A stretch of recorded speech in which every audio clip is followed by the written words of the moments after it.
Welcome to Day 16 of Labrynth Lord Stanley. Tonight featured the Detroit Red Wings and the Chicago Blackhawks in the Western Conference Semifinals. Game 1 at the United Center. First period, Pavel Datsyuk and Henrik Zetterberg, they were playing center on the first and second lines. You had Jonathan Toews, Brandon Saad, Marian Hossa playing that first line. Michael Handzus, Patrick Sharp, and Patrick Kane playing on the second line. Chicago has a strong defense, and Brian Bickle with a blocked shot for the Blackhawks. The first 4 minutes of this contest were very sloppy. Both teams began the game very undisciplined. Jerry Franzen gets a shot near Corey Crawford. Crawford makes the save. Justin Abdelkader shaken up with an injury thanks to Michael Roosevelt. Marian Hossa scores on the power play. He makes it 1-0 Blackhawks. Then Damian Brunner ties the game at 1. Chicago's penalty killing was 17 for 17 in the Stanley Cup playoffs against the Minnesota Wild. Can they continue that streak against the Detroit Red Wings?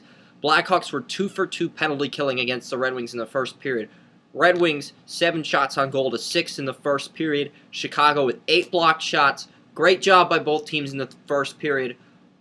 Second period, Jakob Kindl with the shot, saved by Corey Crawford. Game tied at 1 after 2 periods. Third period, 30 shots, 29 saves by Jimmy Howard. Jimmy Howard looked phenomenal at one point, but I think facing so many shots on goal led to the collapse of Jimmy Howard in the third period. It started with the Johnny Oduya goal. Oduya scores on defense. The Blackhawks defender, he's a defensive defender with that offensive defender, two-way defender mentality. He scores. That gives the Blackhawks a 2-1 lead. Later in the third, Mark Kruger scores. And on that play, you see a lot of Blackhawks players playing power forward-like roles, applying pressure on Jimmy Howard, making sure that Howard does something extremely idiotic. Howard should have just froze the puck up and took the face-off. He doesn't do that, and because of that, the Blackhawks, they get a scoring opportunity, and Mark Kruger capitalizes on the scoring chance, putting the Blackhawks up 3-1. And then finally, later in the third, Patrick Sharp scores on an empty net goal. Sharp finishes the game as the first star with 1 goal, 2 assists. Great job by the Blackhawks, showing clutch ability in the third period. And the Blackhawks get a critical Game 1 victory under their belt. And you have to applaud the Detroit Red Wings for hanging in there.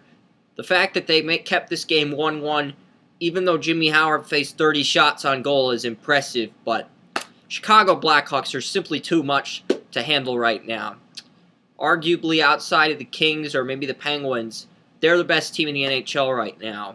And the only reason you can justify making a case towards the Penguins or the Kings is because those teams have momentum right now. And heading into the playoffs, the Chicago Blackhawks were my pick to win it all. They are the favorite, if you ask me, even though some will tell you the Penguins are the favorite. But I think the Blackhawks are that team to beat. But we'll see. Blackhawks are up 1-0, and Game 2 is on Saturday, so we'll see how everything plays out. Tomorrow, you get Bruins hosting the Rangers, Game 1 of that, and then Game 2 of the Sharks-Kings at the Staples Center. For more NHL information, check out draftutopia.com. It's Hockey Utopia section. This is Chris Ransom signing off.